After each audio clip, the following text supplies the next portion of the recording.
Your last blood panel probably came back normal with your LDL in range and your fasting glucose looking fine.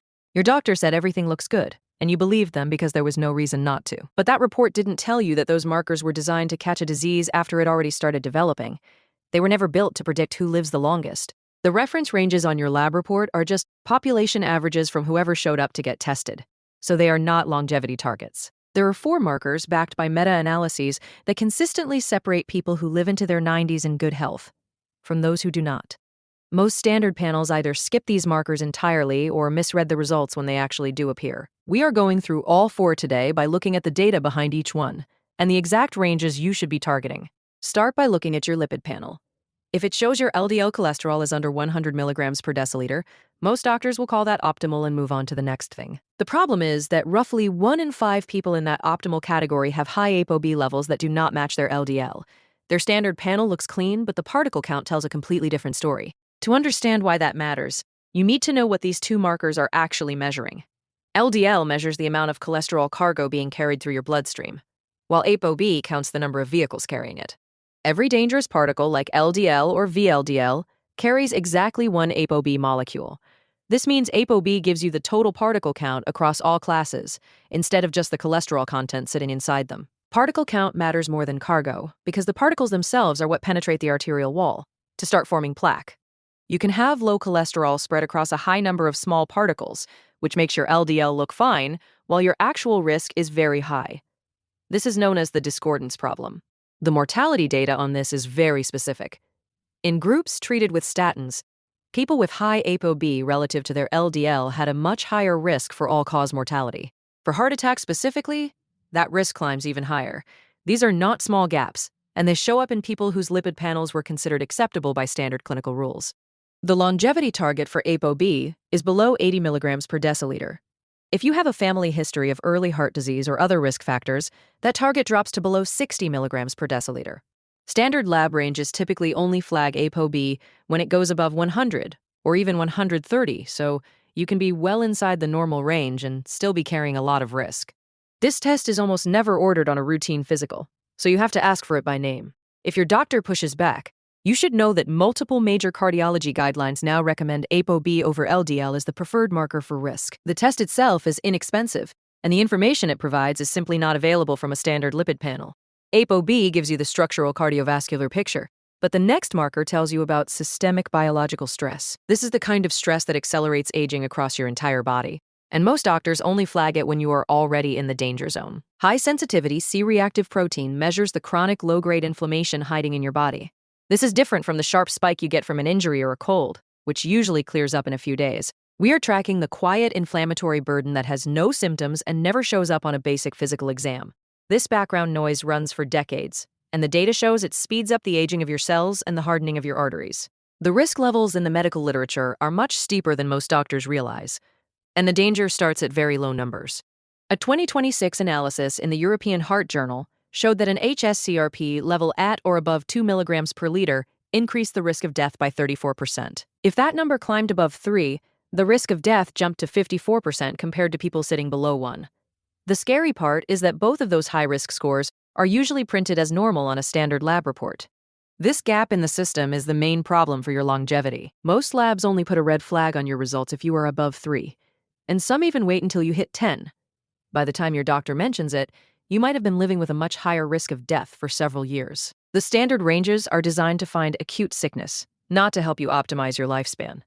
The data suggests your optimal target should be below 1.0, and the risk curves actually bottom out when you get below 0.5. You should keep in mind that a single test is often noisy because a bad night of sleep or a hard workout can temporarily spike the number. You need to test consistently over time to find your true baseline, rather than relying on one random data point. The good news is that HS-CRP is a marker you can actually control with your daily habits.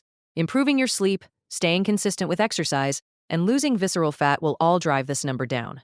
It serves as a clear scoreboard for how well your lifestyle is protecting you from systemic inflammation.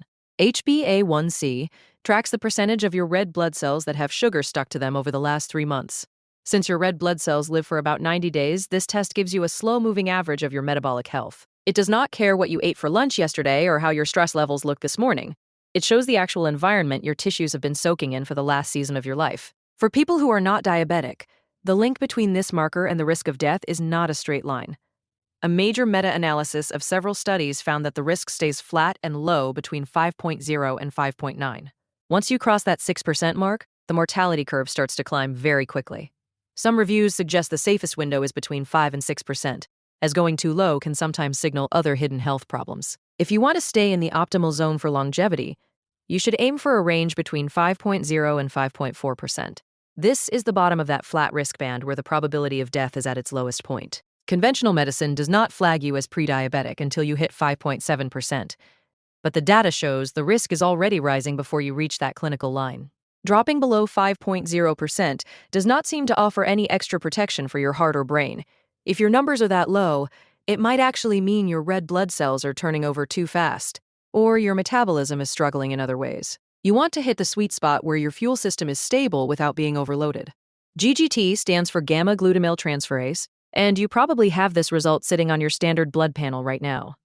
The problem is that almost no one looks at it critically unless the number is high enough to suggest serious liver damage. Most doctors see a result within the normal range and move on, but the longevity data shows us a much more detailed picture. This marker acts as a proxy for your glutathione metabolism and your total oxidative stress load. When your body faces a high antioxidant demand from things like alcohol, visceral fat, or insulin resistance, your GGT levels reflect that metabolic burden.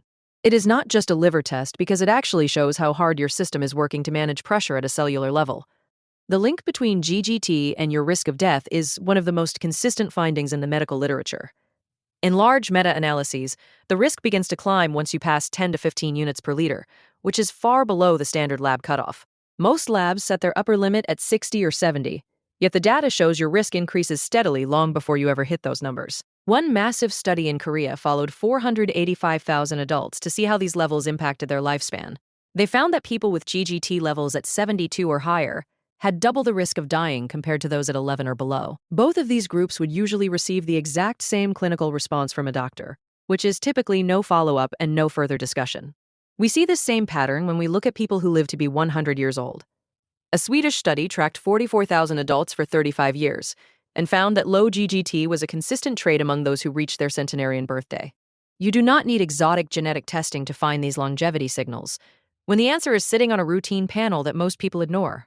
If you want to optimize for longevity, you should aim for a target below 20 for men and below 15 for women. You can move this number by focusing on the same habits that improve your heart health, such as cutting back on alcohol and losing visceral fat. It is a highly actionable marker that just requires you to use the right reference point when you read your results. None of these 4 markers are experimental or expensive to track. You can get ApoB, HS-CRP, HbA1c, and GGT through any standard lab, so the only thing missing is the right framework to analyze them. At your next physical, you should ask for all 4 of these by name, and if your doctor refuses, you can usually order them yourself. Subscribe if you want the full biomarker protocol because the next report covers exactly what to do when your numbers come back.